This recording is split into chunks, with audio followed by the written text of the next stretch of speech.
Today I'm going to be discussing the Jewish circular economy. A lot of people have said that Jewish people are good at business. Now, instead of me calling this anti-Semitism, I'm going to double down and say, heck yeah, we're good at business. Let me teach you some of the secrets that we've accumulated over the past 3,000 years. This being one of the biggest and baddest secrets that we have. You're going to want to stay until the very end of this video because that's when it's going to all start to make sense. And you're going to be able to apply this not only to yourself, but your community and everybody around you. My name is Beryl Solomon.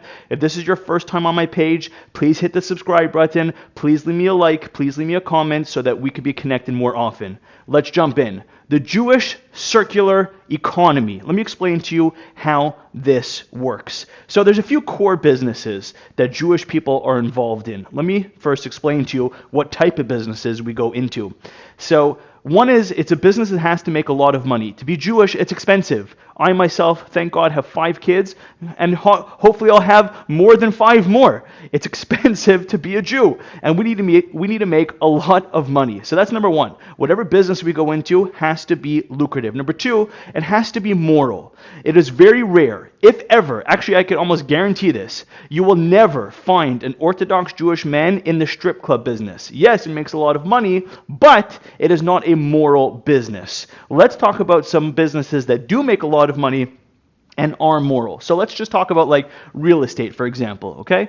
Let's call real estate one of the core businesses. So here's the circular economy explained. So a Jewish man gets a real estate deal. Let's call it 200 units in the Bronx, okay, somewhere, right? And he buys the deal. First of all, the deal most likely is probably coming from a Jewish broker or one of his other Jewish friends in the real estate business. So once he secures that deal, he needs to go finance that deal.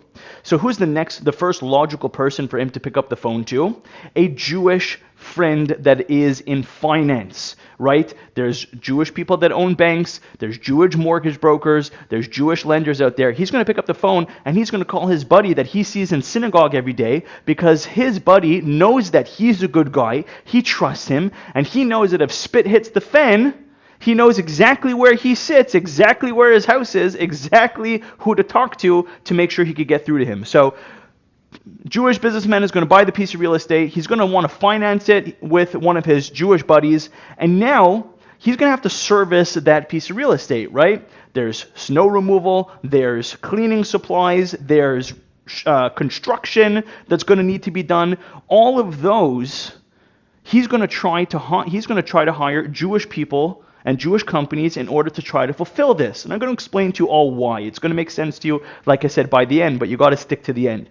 So now he's hired his buddies to do the construction, like I said, to do the remodeling, to do the construction supplies. Whatever it is, he's going to try to hire Jewish. And now those companies, so for example, like as I mentioned, the construction company, right? That construction company also needs services. The construction company needs accounting, it needs advertising, it needs office space, it needs all types of ancillary services. So even the supporting, the direct services to the real estate, the supporting service, right? The construction company, we're just using one of them for example, he's going to try to hire Jewish people to do his indirect services. He's going to hire a Jewish business accountant. He's going to try to hire a Jewish lawyer. He's going to try to rent his office space from his buddy Shlomo, who owns the office building right next to his synagogue. You see what I mean? He's going to try to give that business to those people.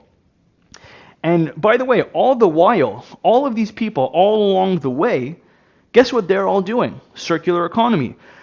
They're taking tithes, they're taking at least 10% of their earnings, of their profits, and they're pushing it down to charity.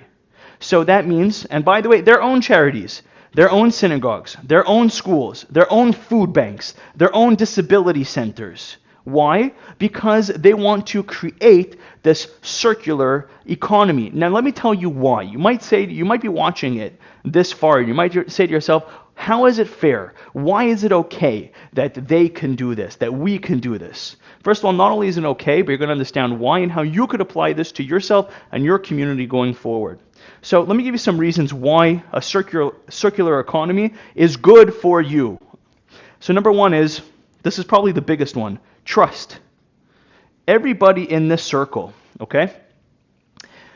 if he has a problem with, let's say, let's say the real estate guy has a problem with the company that's supplying to him his supplies, his cleaning supplies for his building, and he has a dispute, right? So he ordered $10,000 worth of garbage bags.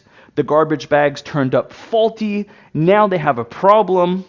So he knows, the real estate operator knows, that if he has a problem with any of the people that he's doing business with, because they are Jewish, they have common friends, they have common rabbis, they have common associates, and they will be embarrassed to screw each other. They won't mess each other up because they go to synagogue with each other. They go to school, their kids go to school with each other.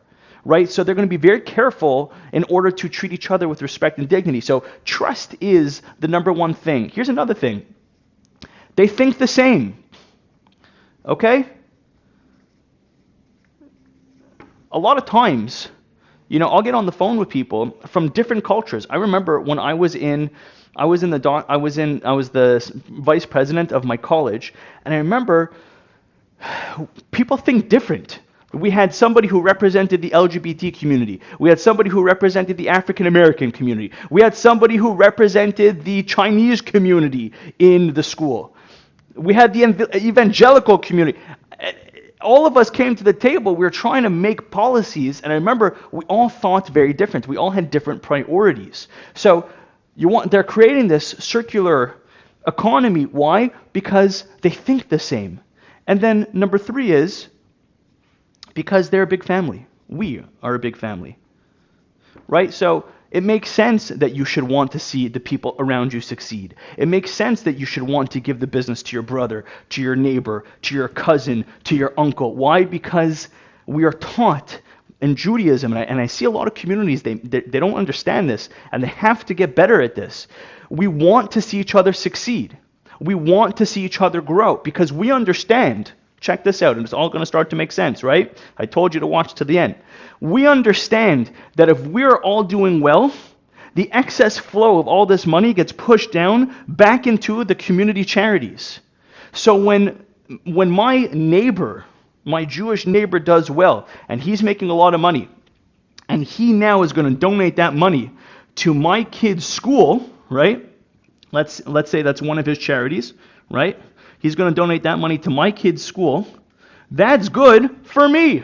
My kid's going to have new whiteboards, new blackboards. He's going to have new equipment, new gyms, new whatever it is. So I want to push money, and I want to push business towards people in my economy, in my community. Why? Because my community directly benefits, and when my community is doing good, I benefit from that doing good. So this is not unique, by the way, to the Jewish community. I don't care what sect you're from, I don't care what religion, what race, everybody could establish this circular community. I hope this brought you value. If it did, if you made it to this point, you're awesome. I love you. Smash that subscribe button, leave a like, hit a comment. I love you dearly. Thank you for being here. You could have been anywhere in the world, but you're here with your boy, Big B. God bless. Have a great day, and I'm looking forward to seeing your success.